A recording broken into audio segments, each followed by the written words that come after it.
Satu baris horizontal disebut row atau record. Dalam tabel ini terdapat 10 buah row. Row pertama dalam tabel ini memiliki field name sama dengan 1, field nama sama dengan ade, field jenis kelamin sama dengan laki-laki, field asal daerah sama dengan Kabupaten Sleman, field jurusan sama dengan teknik informatika. Sebaliknya, hey Sobat Tekpor, pada video kali ini saya akan membahas tentang bahasa query yaitu SQL. Sebetulnya, apa sih itu SQL? Kenapa SQL penting? Bagaimana cara menggunakan SQL? Sebelum kita membahas SQL, saya percaya bahwa yang ingin mempelajari materi ini pasti kenal dengan namanya database dan query. Jadi, mari kita satukan pemahaman dulu ya. Apa itu database? Database merupakan kumpulan data, informasi, atau data yang disimpan secara sistematik di dalam sistem komputer.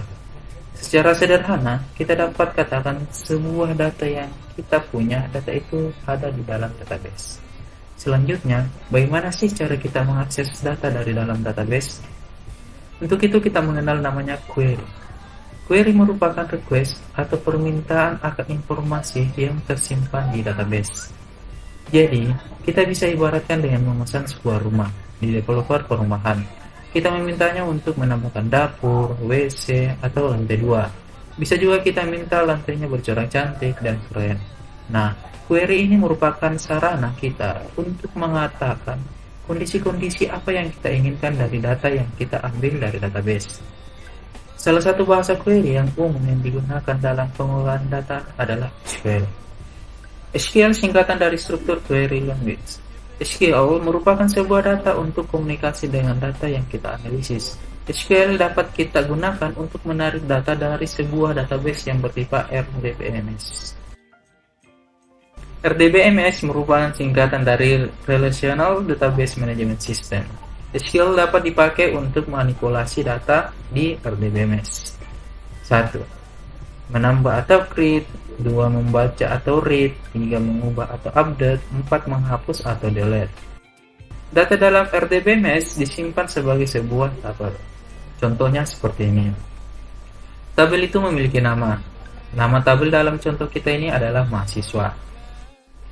Nama tabel ditulis huruf kecil semua, dan kalau ada spasi diganti dengan garis bawah. Tabel itu memiliki field.